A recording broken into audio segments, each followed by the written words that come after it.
బంగ్లాదేశ్‌లో జై శ్రీరామ్ నినాదాలతో పాటు హిందూ నినాదాలతో అక్కడున్నటువంటి మైనారిటీ వర్గాలు, ముఖ్యంగా మైనారిటీ వర్గాలంటే హిందువులే గదా! వాళ్ళందరూ రోడ్ల మీదకి కాగడాలు పట్టుకొనొచ్చి మరీ నిరసనలు తెలపాల్సినటువంటి పరిస్థితొచ్చింది. ఎందుకంటే అక్కడ గైబాంధా జిల్లాలోని పలాష్‌బారీ ప్రాంతంలో 81 అడుగుల ఎత్తులో శ్రీరాముడి విగ్రహాన్ని నిర్మిస్తున్నారు. దీనిని బంగ్లాదేశ్‌లోని అతిపెద్ద శ్రీరామ విగ్రహంగా చెప్తున్నారు. అయితే ఈ ప్రాజెక్ట్‌ని కొందరు ఇస్లామిక్ సంస్థలు వ్యతిరేకించాయి. ముఖ్యంగా జమాతే ఇస్లాం పార్టీ వాళ్ళు కొన్ని గ్రూపులుగా ఏర్పడి ఈ యొక్క విగ్రహాన్ని కట్టనివ్వకుండా, నిర్మించకుండా అడ్డుపడుతున్నారు.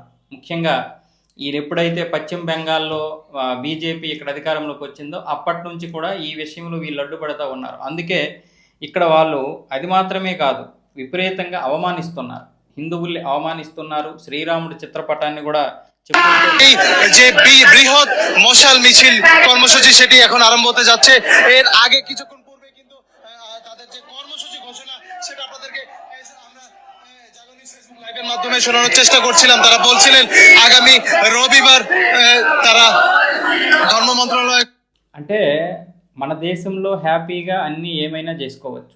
కానీ బంగ్లాదేశ్, పాకిస్తాన్‌లో ఇంకా పాకిస్తాన్‌లోనైతే మరి లేదు. ఇంకా బంగ్లాదేశ్‌లో ఎంతో కొంత హిందువుల ఉనికి కొంచెం ఉంది. ఈ విధంగా రోడ్ల మీదకొచ్చి చేసుకోవడానికైనా ఉంది. కాకపోతే షేక్ హసీనా హయాంలో వాళ్ళకి ఎంతో కొంత స్వేచ్ఛ దొరికేది. కానీ ఇప్పుడు అది లేదు. పూర్తిగా మారిపోయింది. షేక్ హసీనాకి దిక్కు లేదు అక్కడ. ఒక ప్రధానిగా చేసినటువంటి ఆవిడకే దిక్కు లేదు. ఒక హోంమంత్రికి దిక్కు లేదు. ఈరోజు ఒక 30 మంది వచ్చి భారత్లో తలదాచుకుంటున్నటువంటి పరిస్థితి అంటే అక్కడ ఎలాంటి మూర్ఖులు ఉన్నారో చూడండి. ముఖ్యంగా పశ్చిమ బెంగాల్ బీజేపీ చేతికి రావడం, మమతా బేగం ఓడిపోవడం వీళ్ళు భరించలేకపోతున్నారు.